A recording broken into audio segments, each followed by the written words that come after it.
ओम ज्ञानतिमिरान्धस्य ज्ञानाञ्जनेन शलाकाय चक्षुरुन्मीलितं येन तस्मै श्रीगुरवे नमः। वाञ्छाकल्पतरुभ्यश्च कृपा सिन्धुभ्येव च पतितानां पावनेभ्यो वैष्णवेभ्यो नमो नमः। जय श्री कृष्ण चैतन्य प्रभु नित्यानंद श्री अद्वैत गदाधर शिवासादि गौर भक्तवृंद। हरे कृष्णा कृष्ण कृष्ण हरे हरे, हरे राम राम राम हरे हरे।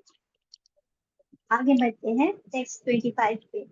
तो कल प्रहलाद महाराज जी बोल रहे थे, मुझे वो सुख नहीं चाहिए जो ब्रह्मा जी जिसको ब्रह्मा जी से लेकर चींटी तक को अवेलेबल है, या जो वो उनके पास है ऑलरेडी।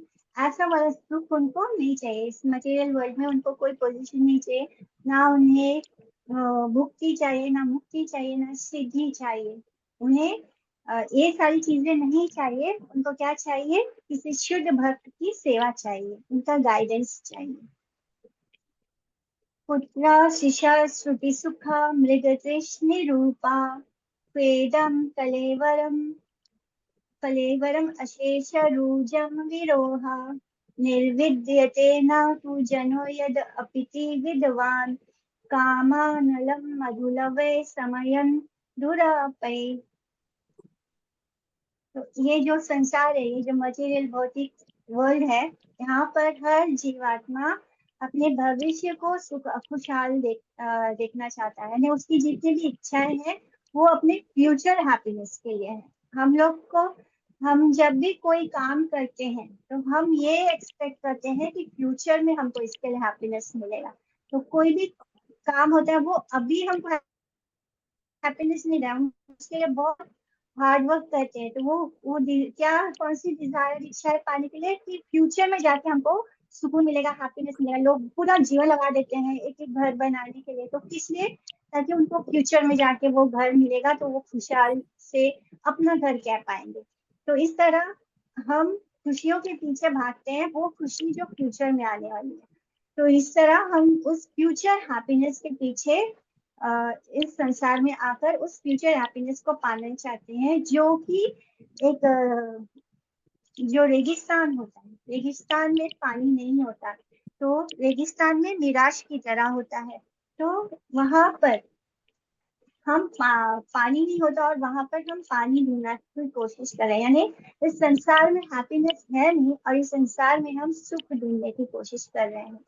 इसलिए जो ये हमारा शरीर है, इसका क्या वैल्यू है?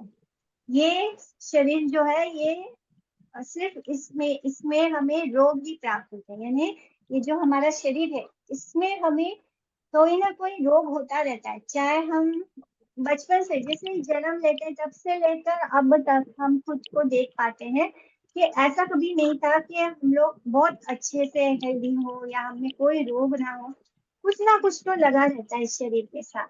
तो इस भौतिक जगत में कोई सुख नहीं है, और इस शरीर में कोई, इस शरीर का में कोई, मतलब ये एक सोर्स ही है, रोगों का सोर्स ही है, विभिन्न रोगों का स्रोत मात्र है। तथाकथित दार्शनिक, फिलोसोफर्स, वैज्ञानिक और राजनीतिक पॉलिटिशियन इसे भली भांति जानते हैं। ये तो हम कल पढ़ चुके हैं, लेकिन फिर भी वे उस क्षण पल भर के सुख की आकांक्षा रखते हैं। सुख प्राप्त करना अत्यंत कठिन है, किंतु चूंकि वे अपनी इंद्रियों को वश में नहीं कर पाते, इसलिए वे भौतिक जगत के तथाकथित सुख के पीछे भागते हैं और कभी सही निष्कर्ष पर नहीं पहुंच पाते हैं। क्वाहं रजा प्रभव ईशतमो अधिक अस्मिन् जाता सुरेतर कुले क्वा त्वानुत्सपा न ब्राह्मणो न तु भवस्य न वैराम्य यन्मे रपिता अर्पिता शिरसि पद्मकर प्रसादा। मुझे याद नहीं आ रहा हम लोग कल कौन से श्लोक पे किए थे।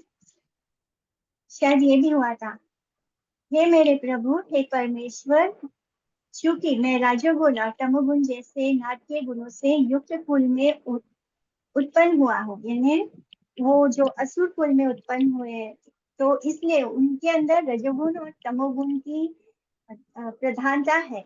और वो कह रहे हैं कि आपने मुझ पर अहेतु की कृपा की। भगवान कुल जाति वगैरह नहीं देखते, क्योंकि ये जो हमारा कुल होता है, जो हमारी जाति होती है, या तो हम नीच कुल में होते हैं या तो हम उच्च कुल में होते हैं, ये इसलिए होता है कि ये हमारे कर्मों का फल है और इसका रिलेशनशिप इस बॉडी के साथ है। तो जो चीज इस शरीर से जुड़ी है, भगवान उसको नहीं देखते, भगवान की अहेतु की कृपा होती है, क्योंकि वो जब देखते हैं किसी के अंदर उनके प्रति शरणागति है, वो 100% उसको उनको लगता है कि इस व्यक्ति के पास मेरे अलावा और कुछ धन नहीं है, मेरे अलावा और कोई नहीं है, तब वो उस पर अहेतु की कृपा करते। वो ये नहीं देखते कि आप कैसे कुल में जन्म लेते हैं, आप क्या है। भगवान ये सब कुछ जो चीज मटेरियल है, भगवान के लिए मटेरियल चीजों का कोई मोल नहीं है, वो सिर्फ हमारे अंदर का भाव को देखते हैं। तो वो प्रहलाद महाराज यही बोल रहे हैं कि जो कृपा उन्होंने ब्रह्मा जी और लक्ष्मी जी पर नहीं की, उन्होंने अपने कर कमल उनके सिर पे रखा, बाकी उन्होंने कभी लक्ष्मी जी या ब्रह्मा जी या शिव जी या किसी देवी देवता के सिर पे कभी उन्होंने अपना हाथ इस तरह नहीं रखा था। इसलिए वो कहते हैं भगवान ने उन पर अहेतु की कृपा की, जबकि वो खुद को बहुत ही लो मानते हैं, असुर कुल में जन्म लेने के बावजूद भगवान ने उन पर इतनी कृपा की है। नैषा परवर मतिर्भवतो नानुस्यात् जन्तोरयथात्म सुहृदो जगत्स तथापि संसेव्य सुरतरोरिव ते प्रसादा सेवानुरूपम् उदयो न परात् वर्त्वम्। हे प्रभु, आप सामान्य जीवात्माओं के समान मित्र और शत्रु, अनुकूल और प्रतिकूल में कोई भेद नहीं करते, क्योंकि आपके लिए उच्च और निम्न का कोई भेद नहीं है। फिर भी आप व्यक्ति की सेवा के स्तर के अनुसार ही अपने आशीर्वाद प्रदान करते हैं। ठीक उसी प्रकार जैसे कल्प वृक्ष व्यक्ति की इच्छाओं के अनुसार फल देता है और निम्न और उच्च में कोई भेद नहीं करता। प्रहलाद महाराज यही बात कह रहे हैं कि भगवान जीवात्माओं की तरह नहीं है, हम सबकी तरह नहीं है। वो ये नहीं देखते कि सामने मित्र है या शत्रु है, कोई उनको शत्रु माने, लेकिन वो उनके लिए तो सब कोई उनका अंश है, वो किसी को अपना मित्र या शत्रु नहीं मानते। वो नहीं देखते कि ये इससे मेरे को फायदा होने वाला है या इससे मेरे को कोई फायदा नहीं है, यानी ना वो अनुकूल देखते हैं ना वो प्रतिकूल देखते हैं, कोई भेद नहीं करते भगवान। ना वो कुछ किसी का उच्च कुल देखते हैं ना किसी का निम्न कुल देखते हैं, ना किसी को किसी पोजीशन पे देखते हैं। फिर भी अगर व्यक्ति की सेवा का स्तर के अनुसार ही आप, यानी इस व्यक्ति के अंदर कैसी सेवा कर रहा है भगवान, उसका भक्ति में क्या स्तर है, उसका कितना शरणागत है भगवान के प्रति, उसके अनुसार वो अपना आशीर्वाद प्रदान करते हैं। जैसे कि कोई कल्प वृक्ष हो, कल्प वृक्ष मतलब वो वृक्ष जो वैकुंठ में होता है, और वो उससे हम जो चाहे वो मांग सकते हैं, उस ऐसा उसमें कोई रूल नहीं है कि वो आम का पेड़ है तो सिर्फ आम देगा, ऐसा कुछ नहीं है। उस वृक्ष से हम अपनी मनो कामना, यानी अपनी जो भी इच्छा है उस वो फल उस वृक्ष से मांग सकते हैं, और वो हमारी इच्छाओं को पूरा करता है। तो इस तरह भगवान भी है जो कल्प वृक्ष के समान है, और वो किसी भी को भी, जैसे कल्प वृक्ष ये नहीं देखता कि सामने मांगने वाला कौन है, वो ऊंचा है या नीचा है, तो वो कोई भेद नहीं करता। ठीक इसी तरह भगवान भी कोई भेद नहीं करते हैं।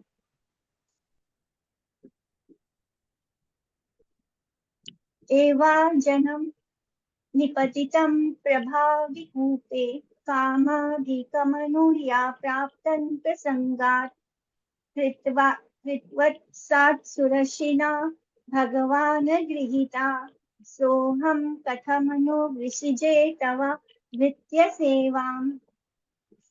हे प्रभु, हे पूर्ण पुरुषोत्तम भगवान, भौतिक कामनाओं के साथ अपनी संगति के कारण मैं धीरे धीरे सामान्य जनता का अनुसरण करते हुए सांपों से भरे एक अंधे कुएं में गिर रहा था, परंतु आपके सेवक नारद मुनि ने कृपा पूर्वक मुझे अपना शिष्य स्वीकार किया, मुझे इस दिव्य पद को प्राप्त करने का मार्ग बताया। अतः मेरा प्रथम कर्तव्य उनकी सेवा करना है, मैं उनकी सेवा कैसे छोड़ सकता हूँ। तो भगवान को बोल रहे हैं कि मैं तो बहुत ही नीच था, मैंने मेरे अंदर भी भौतिक लोगों की तरह कामनाएं या कुसंगति प्राप्त हो जाती अगर नारद मुनि ने उन पर कृपा ना की होती। नारद मुनि ने उन पर कृपा की और उनको शिष्य के रूप में स्वीकार किया। इसलिए मैं नारद जी की सेवा को नहीं छोड़ सकता। यानी वो बता रहे हैं कि कैसे गुरु का महत्व होता है। वो गुरु जो हमें कृष्ण की द्वार तक पहुंचाता है, कृष्ण तक पहुंचने का रास्ता बताता है, उसको हमें, उसकी शरणागति को हमें कभी नहीं छोड़ना है। इसलिए क्योंकि उनको अभी भगवान नरसिम्हा मिल गए, इसका मतलब ये नहीं कि वो नारद जी को छोड़ रही है। वो अभी भी यही कह रहे हैं कि मैं नारद जी की यानी उनके गुरुदेव की सेवा को नहीं त्याग सकता हूँ। प्रहलाद महाराज को उनकी इच्छा अनुसार सभी वर सीधे प्रदान किए गए थे। यानी भगवान ने आकर, जब भगवान प्रकट होते हैं तो वो प्रहलाद महाराज को पूछते हैं कि तुम्हें जो चाहिए वो मांगो। फिर भी उन्होंने भगवान से ऐसे कोई वर स्वीकार करने से इनकार कर दिया। इसके विपरीत उन्होंने भगवान से अपने सेवक नारद मुनि की सेवा में उन्हें लगाने का अनुरोध किया। यही एक शुद्ध भक्त का लक्षण है। व्यक्ति को सर्वप्रथम गुरु की सेवा करनी चाहिए। ऐसा नहीं है कि व्यक्ति गुरु की उपेक्षा करके भगवान की सेवा की इच्छा करे। यह वैष्णव का सिद्धांत है। नरोत्तम दास ठाकुर कहते हैं, तांडेरा चरण सेवी भक्त सन्निवासा, जन्मे जन्मे हया यही अभिलाषा। भगवान की प्रत्यक्ष सेवा करने के लिए व्यक्ति को व्याकुल नहीं होना चाहिए। श्री चैतन्य महाप्रभु ने उपदेश दिया था कि व्यक्ति भगवान के सेवक दासानुदास का दास बने, यानी सेवक के सेवक का सेवक बने। गोपी भ्रतु पाद कमल योर दास दासानुदासा, यही परमेश्वर तक पहुंचने की विधि है। सर्वप्रथम गुरु की सेवा करनी चाहिए ताकि उनकी कृपा से व्यक्ति सेवा करने के लिए भगवान के पास पहुंच सके। रूपा गोस्वामी, जिनका आज आविर्भाव दिवस है, रूपा गोस्वामी को उपदेश देते हुए श्री चैतन्य महाप्रभु ने कहा कि गुरु प्रसादे पाय भक्ति लता बीजा। व्यक्ति गुरु, आध्यात्मिक गुरु की कृपा से और फिर कृष्ण की कृपा से भक्ति सेवा का बीज प्राप्त कर सकता है। यही सफलता का रहस्य है। बिना गुरु की शरणागत हुए हमें कृष्ण कभी भी नहीं मिल सकते। तो पहले व्यक्ति को आध्यात्मिक गुरु को प्रसन्न करने का प्रयास करना चाहिए और फिर भगवान के परम व्यक्तित्व को प्रसन्न करने का प्रयास करना चाहिए। शिला विश्वनाथ चक्रवर्ती ठाकुर भी कहते हैं, यस्य प्रसादात् भगवत प्रसादो, यस्य प्रसादं न भक्ति कुतो। तो व्यक्ति को मन गढ़ंत बातों से भगवान के परम व्यक्तित्व को प्रसन्न करने की प्रयास नहीं करना है। व्यक्ति को पहले आध्यात्मिक गुरु की सेवा के लिए तैयार होना चाहिए और जब कोई योग्य हो जाता है तो उसे स्वतः ही, अपने आप ही भगवान की प्रत्यक्ष सेवा का मंच प्रदान किया जाता है। इसलिए प्रहलाद महाराज ने प्रस्ताव रखा कि वो नारद मुनि की सेवा में लगना चाहते हैं। उन्होंने कभी भी ये प्रस्ताव नहीं रखा कि वो सीधे भगवान की सेवा करेंगे। भगवान के सामने खड़े होकर ये बोल रहे हैं कि मैं नारद जी की सेवा करना चाहता हूँ, क्योंकि उन्होंने मुझे अपने शिष्य के रूप में स्वीकार किया और मुझे अंधकार से भरे कुएं में से बाहर निकाला है। तो ये सही निष्कर्ष है। इसलिए उन्होंने कहा कि हे हम कथन नु विशिजे तवा भृत्या सेवा, मैं अपने आध्यात्मिक गुरु की सेवा कैसे छोड़ सकता हूँ, जिन्होंने मुझ पर इस तरह कृपा की है कि मैं अब आपको साक्षात देख पा रहा हूँ। प्रहलाद महाराज ने भगवान से प्रार्थना की कि वे अपने आध्यात्मिक गुरु श्री नारद मुनि की सेवा में लगे रहना चाहते हैं। मत प्राण रक्षणम अनंत पितुर्वदश्च, मन्ये स्वभृत्य ऋषिवाक्यमृतं विधातुं, खड्गं प्रागृहं यद अवकाद असद राधा नाम का जाप तुलसी की माला पे कर सकते हो। हरे कृष्णा। त्वमेश्वरो मद परो वतु काम हरामि। तो हे प्रभु, हे दिव्य गुणों के अनंत भंडार, आपने मेरे पिता हिरण्यकशिपु का वध किया है और मुझे उसकी तलवार से बचाया है। उसने अत्यंत क्रोध में कहा था, यदि मेरे अतिरिक्त कोई परम नियंता है तो वह तुम्हें बचाए। मैं अब तुम्हारा सिर तुम्हारे धड़ से अलग कर दूंगा। यानी हिरण्यकशिपु ने प्रहलाद महाराज से कहा था कि अगर कोई भगवान है तो वो तुम्हारी रक्षा करके बताए, क्योंकि अब मैं तुम्हें तुम्हारा सर ही काटने जा रहा हूँ। तो वो प्रहलाद महाराज का सर ही काटने वाले थे जब भगवान ने उस पिलर से प्रकट होते हैं, नरसिम्हा भगवान। अतः मैं समझता हूँ कि मुझे मारने और उसे मारने दोनों में ही, मुझे बचाने और उसे मारने दोनों में ही आपने अपने भक्त के वचनों को सत्य सिद्ध करने के लिए ही कार्य किया है। इसके अतिरिक्त और कोई कारण नहीं है। भगवान कहते हैं भगवद गीता में, समोहम सर्वभूतेषु न मे द्वेष्योऽस्ति न प्रिया ये भजन्ति तु मां भक्त्या मयि ते तेषु काप्यहम्। यानी कोई मेरा मित्र नहीं है, कोई मेरा शत्रु नहीं है, मैं सबके साथ एक समान हूँ। कोई ना मैं किसी से द्वेष करता हूँ, ना कोई मेरे लिए अधिक प्रिय है। तो इसका मतलब नहीं होता, भगवान अपने भक्तों के लिए थोड़े से ज्यादा वो ध्यान देते हैं, लेकिन इसका मतलब ये नहीं होता कि वो किसी से शत्रुता करते हैं। वो कोई उनका शत्रु नहीं है। भगवान निस्संदेह सभी के लिए समान है। उनका ना कोई मित्र है ना कोई शत्रु है। किंतु जब कोई भगवान से लाभ की कामना करता है तो भगवान प्रसन्न होकर उसे प्रदान करते हैं। विभिन्न जीवों की निम्न और उच्च स्थितियां उनकी इच्छाओं के कारण होती है। यदि भगवान सभी के लिए समान होने के कारण सभी की इच्छाओं की पूर्ति करते हैं।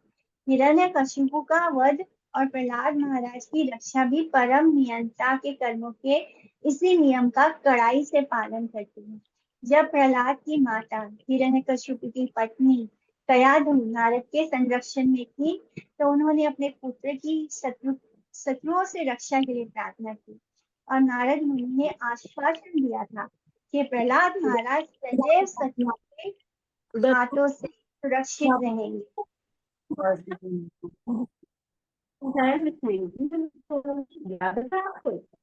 अपने पीने वाले पानी मिक्स कर लो और ये वाला गिलास लेते हैं वापस।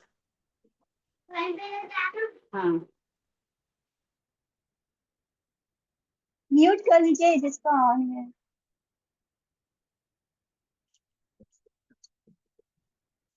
तो हिरण्यकशिपु की पत्नी कयाधु नारद मुनि के संरक्षण में थी, तब उन्होंने उनसे प्रार्थना की थी कि उनके पुत्र की रक्षा की जाए।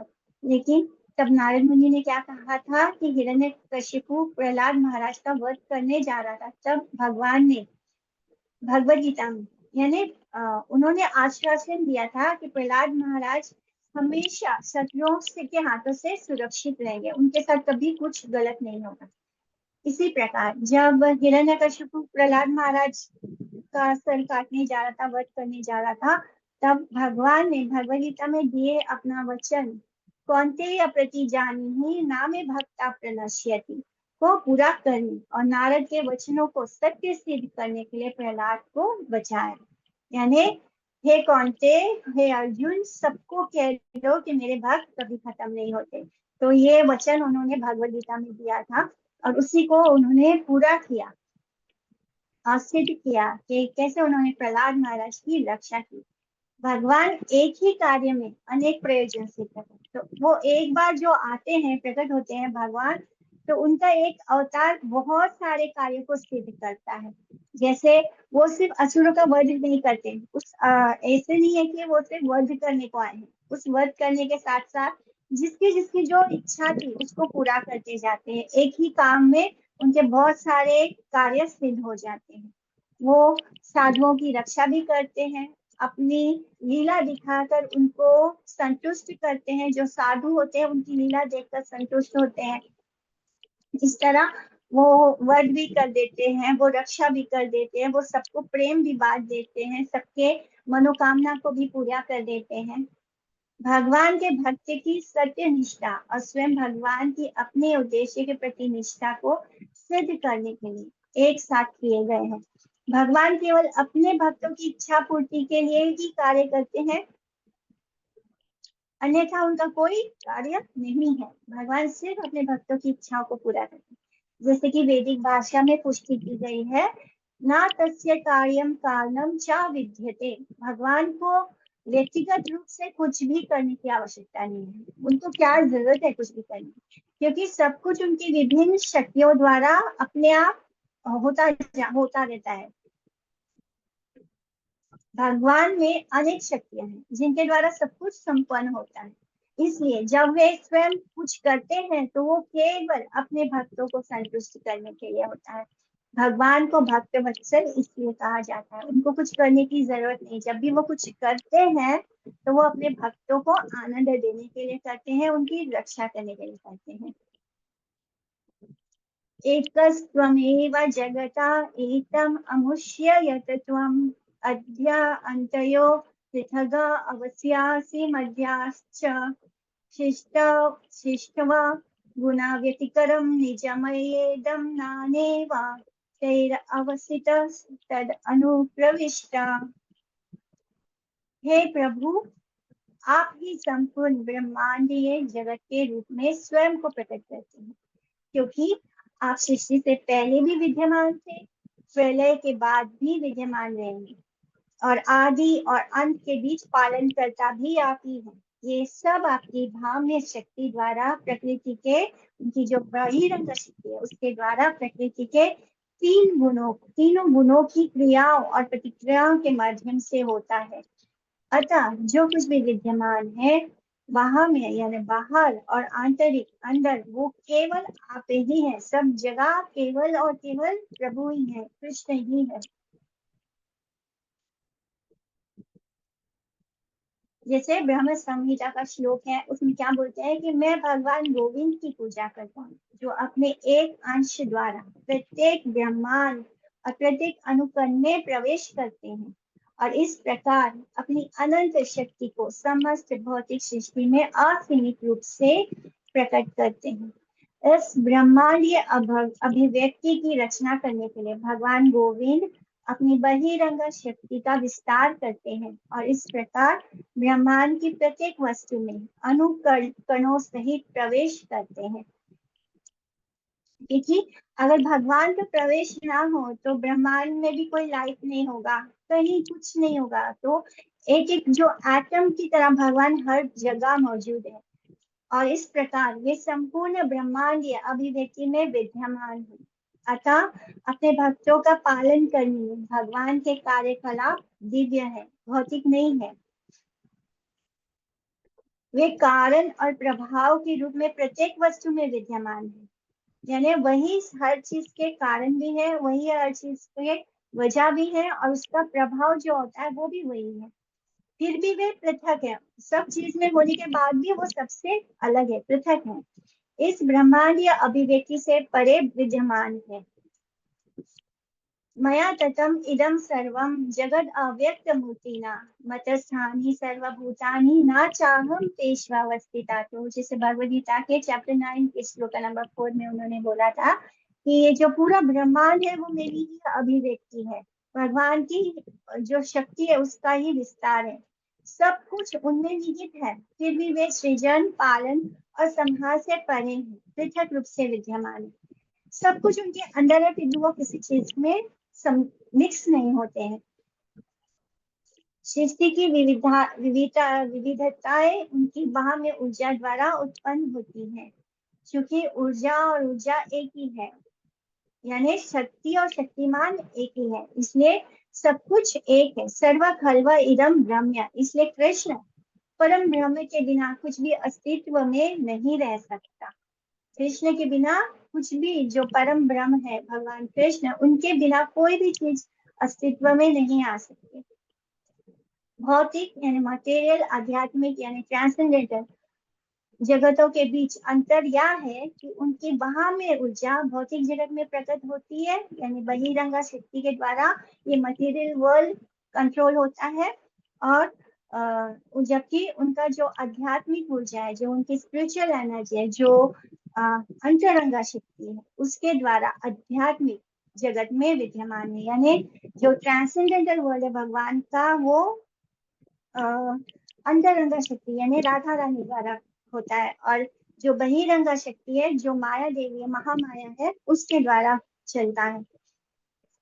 हालांकि दोनों ही शक्तियां परम भगवान की ही हैं, और इसलिए उच्चतर अर्थ में भौतिक ऊर्जा का कोई प्रदर्शन नहीं है, क्योंकि सब कुछ आध्यात्मिक ऊर्जा ही है, वह ऊर्जा जिसमें भगवान की सर्वव्यापकता का बोध नहीं है, भौतिक कहलाती है। यानी जो ये मटेरियल वर्ल्ड है, इसमें भगवान है, लेकिन भगवान जो है वो मटेरियल माया देवी के साथ वो कनेक्ट नहीं होते, तो है तो सब उनकी ही ऊर्जा, उनकी ही शक्ति है, माया देवी भी उनकी ही शक्ति है, लेकिन वो उसमें सम्मिलित नहीं होते, अन्यथा सब कुछ आध्यात्मिक ही है। इसलिए प्रहलाद प्रार्थना करते हैं, एकस्त्वम एवं जगत एकम, आप ही सब कुछ हो, हर चीज की शुरुआत का कारण ही आप हो, जब कुछ नहीं था तब भी आप थे, जब ये सृष्टि चलती है, ब्रह्मांड का क्रिएशन होता है, तो उसके पालन करता भी आप होते हैं, जब सब कुछ खत्म होता है, प्रलय होता है, तो सब कहा जाता है भगवान के ही एडगमन में चला जाता है, यानी जब कुछ नहीं था तब भी भगवान थे, जब सब कुछ है तब भी भगवान है, और सब कुछ खत्म हो जाएगा तब भी भगवान रहेंगे, उनकी ही शक्तियों द्वारा सब कुछ प्रचालित होता है।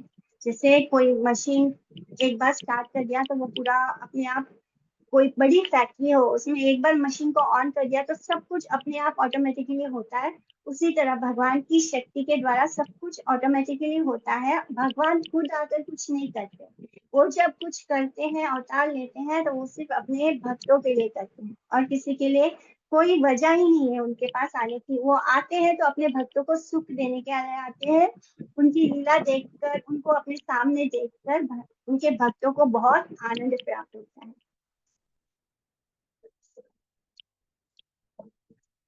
त्वं वा इदं सदा सदा ईशभावान् सततोऽन्यो माया यद् आत्मा परबुद्धिरियं या अपरथा यद्यस्य जन्म निधनं स्थितिरिच्छनं च तद्वै तत् एव वसुकलावद् अस्ति तर्वो।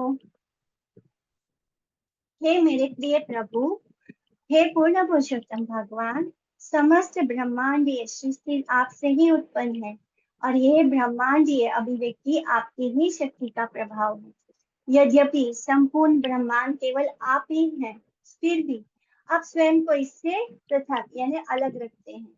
मेरा और तेरा की धारणा निश्चित रूप से एक प्रकार की माया है, क्योंकि सब कुछ आप ही से उद्भूत है, और हम इस संसार में बोलते हैं ये जगह मेरा है, ये जमीन मेरी है, ये प्रॉपर्टी मेरा है, ये यानी हमारे अंदर मेरा और तेरा का भावना है, जबकि हमारा कुछ भी नहीं है। एक्चुअली में किसका है? सब कुछ भगवान का है। तो ये सब कुछ माया है, जो हम समझते हैं कि ये मेरा है, ये तेरा है, ये सब माया है। कुछ भी जो है वो भगवान से अभिन्न है। वास्तव में ब्रह्मांडीय अभिव्यक्ति आपसे अभिन्न है, और प्रलय भी आपके ही कारण है। आपके और ब्रह्मांड के बीच के इस संबंध को बीज और वृक्ष या सूक्ष्म कारण और स्थूल अभिव्यक्ति के उदाहरण द्वारा स्पष्ट किया गया है। बीजम नमाम सर्वभूतानां विद्धि पार्थ सनातन। तो प्रहलाद महाराज इतने छोटे से हैं, 5 वर्ष की आयु में वो इतने गहन बातें बोल रहे हैं, कैसी प्रार्थनाएं कर रहे हैं, तो उसमें वो कैसे बोल पा रहे हैं? वो भी भगवान की कृपा से। जब नरसिम्हा भगवान उसके सर पर हाथ रखते हैं, तो उस हाथ के द्वारा वो उनको इतनी शक्ति देते हैं, बुद्धि देते हैं, जिससे कि वो बोल पाए, क्योंकि वो उनके लिए बहुत प्रार्थना करने के लिए वो आतुर है, लेकिन जब उनको लगता है कि वो नहीं बोल सकते, वो भगवान की कैसे महिमा गा सकते, तब भगवान अपने भक्त की उस इच्छा को भी पूरा करते हैं, उनके सिर पर जो हाथ रखते हैं, उससे वो उनको इस लायक बना देते हैं कि वो उनकी प्रार्थना कर सके, उनका बारे में बोल सके। जैसे कि हम पहले भी पढ़ चुके हैं कि भगवान की इच्छा के बिना हम भगवान जी के बारे में कुछ नहीं जान सकते, कुछ भी नहीं बोल सकते हैं। बीजम माम सर्वभूतानां विद्धि पार्थ सनातनम। हे पृथापुत्र, ये जान लो कि मैं समस्त भूतों का मूल बीज हूँ। वैदिक साहित्य में कहा गया है कि ईशावास्यम इदम सर्वम यतो वाइमानि भूतानि जयन्ते तथा सर्व खल्व इदम ब्रह्म। तो ये समस्त वैदिक जानकारी इंगित करती है, क्या बताती है ये जानकारियां, कि ईश्वर जो है वो एक ही है और उसके अतिरिक्त कुछ भी नहीं है। जब ध्यान से हम सोचते हैं तो हमको पता चलता है कि कुछ भी कृष्ण के बिना कुछ नहीं, हम सभी कृष्ण का अंश है। ये पूरी ब्रह्मांड कृष्ण के द्वारा ही क्रिएट हुई है। माया माया शक्ति हो या राधा रानी हो, वो सभी कृष्ण से आते हैं। यानी ऐसा क्या है, पूरा ब्रह्मांड के अंदर भगवान अगर ना जाए तो उसमें प्राण नहीं आएंगे। और इस तरह हमारे भीतर, हमारे हृदय में अगर परमात्मा रूपी भगवान ना हो तो हम एक उंगली भी नहीं उठा सकते। यानी हम लोग को सिर्फ आत्मा, हमारी आत्मा के कारण हम नहीं बोल पा रहे। ये सब भगवान क्यों रहते हैं हमारे हृदय में हमारी आत्मा के साथ, क्योंकि वो होते हैं, इसलिए हम चल फिर सकते हैं, हम सोच सकते हैं, हम बोल सकते हैं। तो इस तरह भगवान के कारण ही सब कुछ है, भगवान में ही सब कुछ है। तो सब कुछ क्या है, ईश्वर एक है और सब कुछ उनके अतिरिक्त और कुछ भी नहीं है। तो मायावादी दार्शनिक क्या करते हैं, इसको अपने ढंग से समझाते हैं, लेकिन भगवान इस सत्य पर जोर देते हैं कि वे ही सब कुछ है। तो मायावादी जब इस बात का क्या मतलब निकालते हैं कि ईश्वर एक ही है, यानी वो सोच लेते हैं सब कुछ एक है, यानी मैं ही ईश्वर हूँ। तो हमें इस तरह से नहीं सोचना है। मायावादियों का ये अपना तरीका होता है, बात को वो अलग तरीके से प्रेजेंट करते हैं। तो ईश्वर एक है, यानी कृष्ण ही सब कुछ है, सब कुछ कृष्ण का है। मेरा और तेरा जैसे ये भावना जो होती है, ये माया है। लेकिन भगवान इस सत्य पर जोर देते हैं कि वे ही सब कुछ है और फिर भी वो सभी से पृथक है, यानी सभी से अलग है। यही श्री चैतन्य महाप्रभु का दर्शन है कि जिसे अचिंत्य भेदा भेद तत्व कहते हैं। यानी सब कुछ एक है, परमेश्वर है, फिर भी सब कुछ भगवान से अलग भी है। यही एकत्व और भेद का बोध है।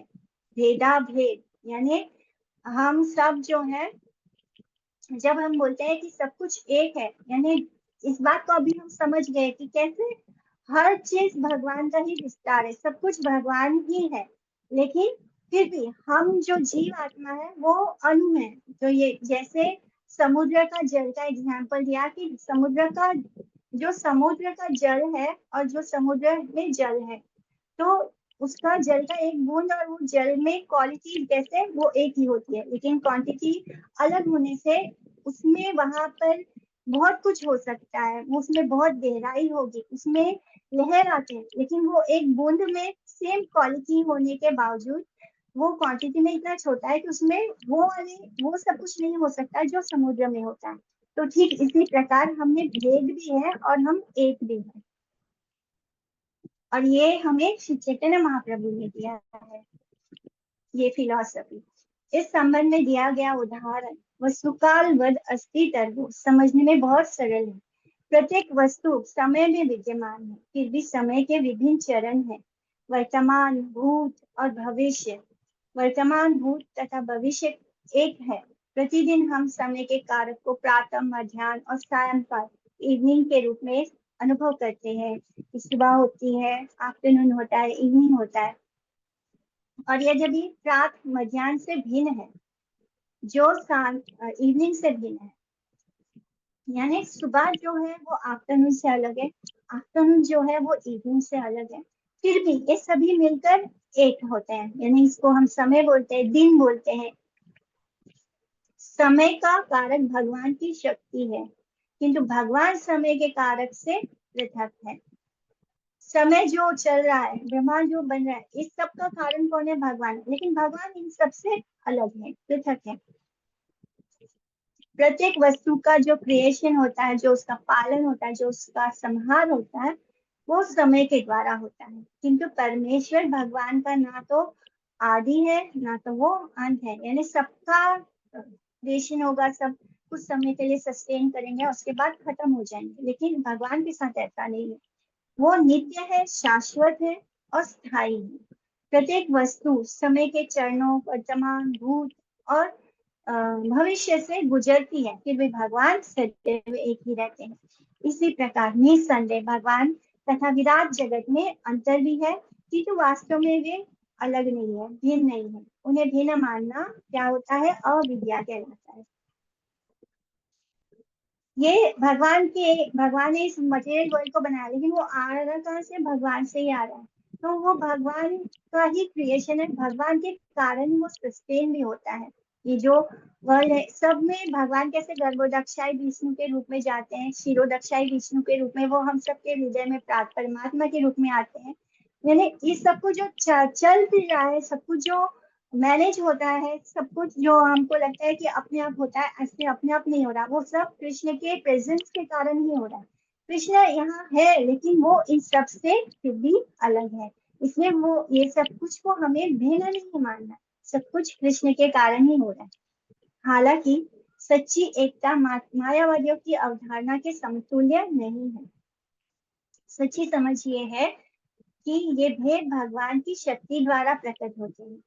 बीज एक वृक्ष के रूप में प्रकट होता है, जिसके तने, शाखाओं, पत्तियां, फूलों और फलों में विविधताएं दिखती है। इसलिए यानी एक बीज को जब हम बोते हैं तो उस बीज से ही जो हमारे सामने जो बड़ा सा वृक्ष दिखता है, जो बड़ा पेड़ दिखता है, वो आया कहाँ से? वो आने का कारण उसका एक छोटा सा बीज ही होता है। तो उस बीज में ही वो बड़ा सा वृक्ष होता है। और जब वो प्रकट होता है वृक्ष के रूप में, तो ऐसे लगता है कि उसका तना अलग है, उसकी शाखा अलग है, उसके पत्ते अलग हैं, एक पत्ता दूसरे पत्ते से अलग है। पर जब हम उसको कंबाइन देखते हैं तो वो क्या होता है? वो एक पूरा वृक्ष होता है। फूल होते हैं, पत्ते होते हैं, डाली होती है, तो ये सब फल होता है। ये सब हमको लगता है कि अलग अलग है, एक फल भी दूसरे फल से के जैसा नहीं दिखता, एक पत्ता दूसरे पत्ते की जैसा नहीं दिखता। पर जब हम उसको एक वो आया, लेकिन वो सब कुछ आने का कारण क्या है? वो हर पत्ता, हर पेड़ की टहनियाँ, शाखाएं, वो सब कहाँ से आई है? वो एक मात्र एक बीज में से ही आया हुआ है। तो उसका मूल कारण क्या है? वो बीज होता है। इसी तरह हम सब जो विविधताएं देख रहे हैं, उसका मूल कारण क्या है? ईश्वर है, कृष्ण है। केशव तू या जगत विचित्रा। तो भक्ति विनोद ठाकुर कहते हैं कि ये केशव मेरे प्रभु, आपकी जो ये सृष्टि है विविधताओं से परिपूर्ण है। विविधता एक है और साथ ही भिन्न भी है। यही है अचिंत्य भेदा भेद तत्व का दर्शन। यानी दिखने में लगता है सब कुछ अलग अलग है, लेकिन आने का मूल कारण एक है। जैसे वो पेड़ में सब कुछ अलग अलग दिखता है, लेकिन वो पूरा का पूरा पेड़ कहाँ से आया है? वो एक बीज में से आ रहा है। ईश्वर परम कृष्ण सच्चिदानंद विग्रह, अनादिरादि गोविंदा सर्व कारण कारणम। तो आज की क्लास को यहाँ पर हम पॉज देंगे और फिर कल यहीं से आगे बढ़ेंगे। ठीक है? वांछा कल्पतरुभ्यश्च कृपा